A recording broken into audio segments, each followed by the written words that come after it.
രാവിലെ നല്ല മുഖമൊക്കെ അങ്ങോട്ട് കഴുകി പല്ലൊക്കെ തേച്ച് സെറ്റായി. എനിക്കിങ്ങനെ പ്ലാൻസൊക്കെ വെക്കുന്നത് ഭയങ്കര ഇഷ്ടമാണ് കേട്ടോ.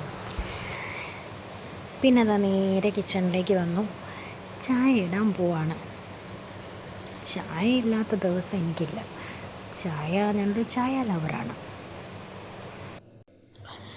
എൻ്റെ പൊന്നും എൻ്റെ കൂടെ ചായയൊക്കെ ഇടാൻ വന്ന് ഹെൽപ്പ് ചെയ്യുവാണ്. കുഞ്ഞിന് വേണ്ടിയിട്ടുള്ള പാല് ഞാൻ മാറ്റി. ഇന്നത്തെ സ്പെഷ്യൽ പുട്ടായിരുന്നു.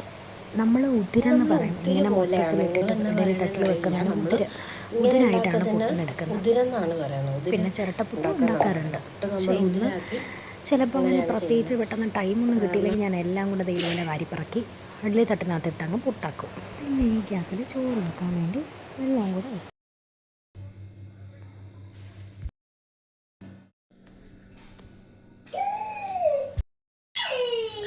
ഉച്ചക്കത്തേനുള്ള മീൻ കറി വെക്കാൻ വേണ്ടി പോവാണ്. ചൂടായതിനു ശേഷം അതിലേക്ക് എണ്ണ നന്നായിട്ട് ആവശ്യത്തിനുള്ളത് അത്രയും എണ്ണ ഒഴിച്ചു കൊടുക്കുക.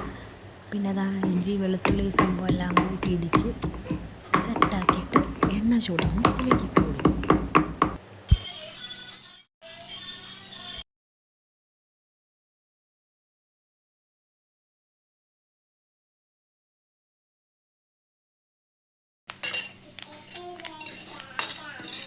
നന്നായിട്ട് തിളച്ചതിന് ശേഷം ഈ മീൻ കഷ്ണങ്ങൾ നമ്മൾ അതിലേക്ക് ഇട്ട് കൊടുക്കുക.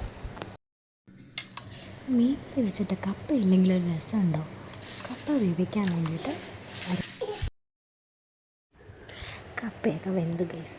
ഇനി അത് നന്നായിട്ട് തേങ്ങയൊക്കെ ചേർത്ത് അങ്ങോട്ട് നന്നായിട്ട് ഇളക്കി നന്നായിട്ട് ചേർത്തങ്ങോട്ട് എടുക്കണം. കപ്പ നമ്മൾ ഉടച്ച് ഇളക്കി എടുക്കുന്നതിനാണ് അതിൻ്റെ ടേസ്റ്റ് എന്ന് പറയുന്നത് കേട്ടിട്ടുണ്ട്. ഇനി അടുത്ത സെറ്റ് മീൻ വറുക്കണം.